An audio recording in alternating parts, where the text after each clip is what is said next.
Hi, I'm Steve Ehrmann, Vice President of the Teaching, Learning, and Technology Group and Director of the Flashlight Program for the Study and Improvement of Educational Uses of Technology.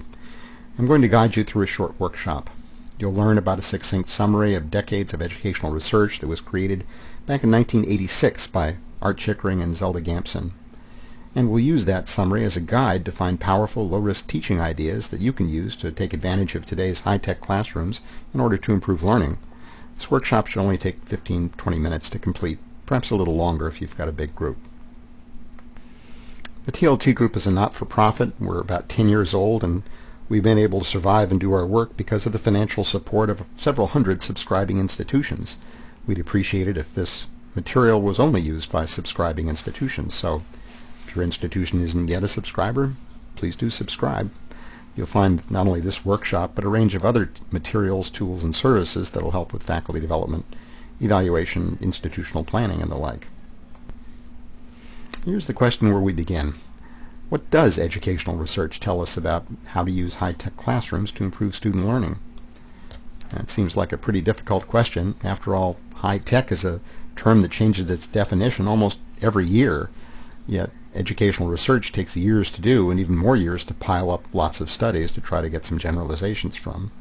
Now today, as I'm recording this in mid-2007, when I say high-tech, I mean a classroom that offers at the very least a way for the instructor to show a computer presentation and the internet on a screen so that students can see it.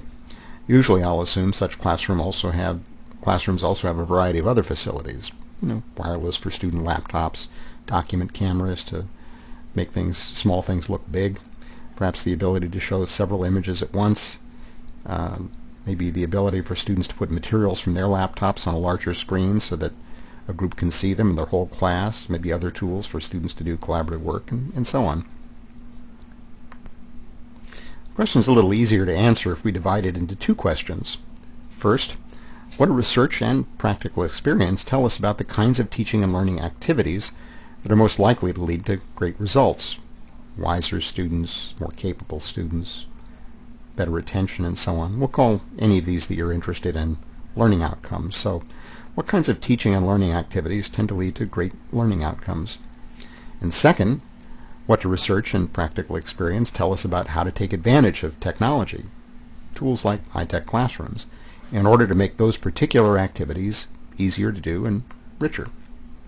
So in other words, what we're doing is to separate what people do from the tools and facilities that they do them with.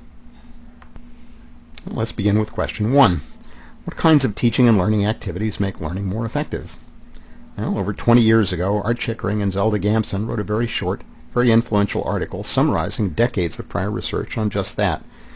What kinds of teaching and learning activities improve the outcomes of undergraduate education? They called their summary the 7 Principles of Good Practice in Undergraduate Education.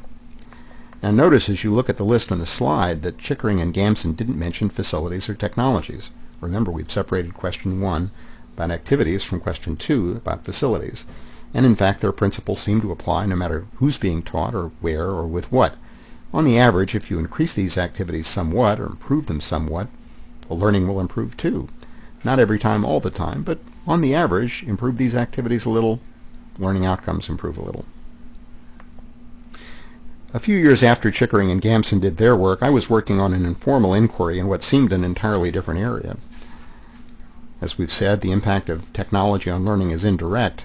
I was just trying to figure out what faculty and students thought was actually working when they used technology.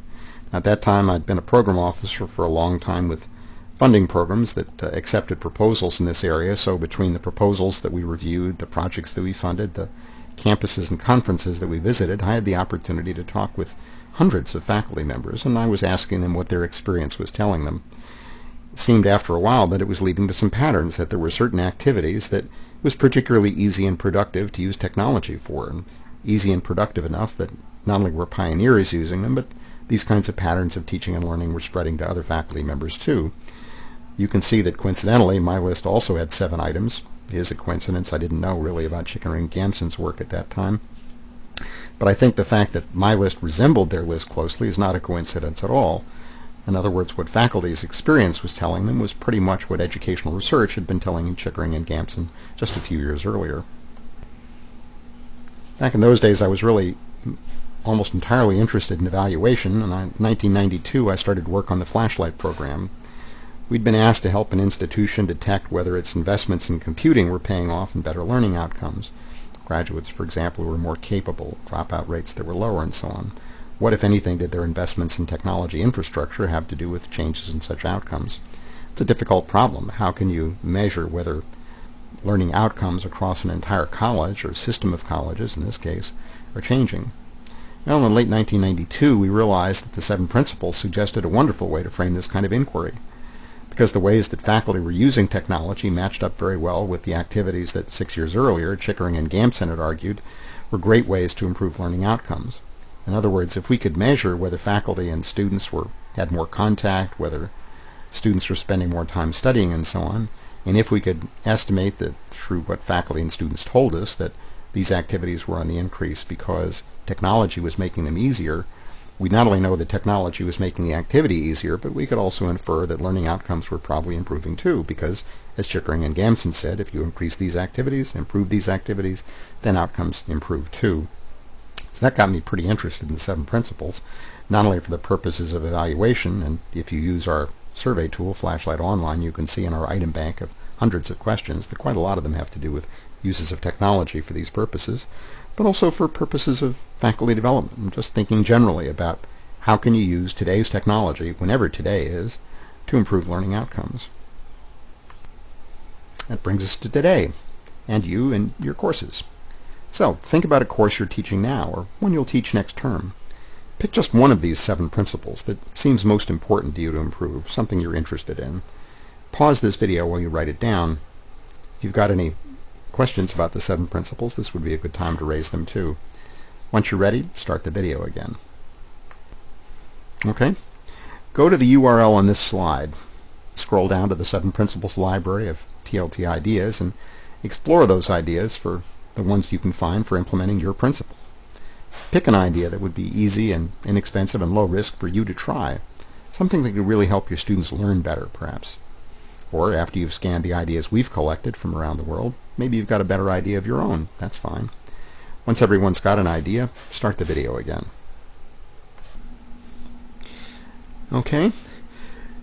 Now, if you've got a group of any size you might want to divide, just think about how much time you've got available, because the point here is for each of you to describe the idea you've come up with to your colleagues, at least some of them, and get their reactions. Have they tried this?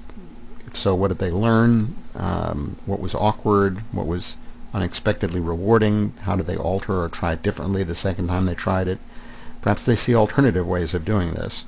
Just schedule yourself so that you can have an adequate amount of conversation with some other people who are also interested in the same idea in the time you've got available. Okay, so pause the video and start it up again when you're done. We're done. I hope this was a productive use of your time. If so, please tell your colleagues. You know, some students resist the 7 principles because they say, well, no one else makes me learn this way, learn actively, learn collaboratively, trying to get me to study more. So if you think these are good practices, find some subtle ways to nudge your colleagues who teach other courses to those same students into considering them too, perhaps by taking a workshop like this. The more all of you change, the easier it'll be for each of you. Good luck. Enjoy the work. Thanks a lot, and bye-bye.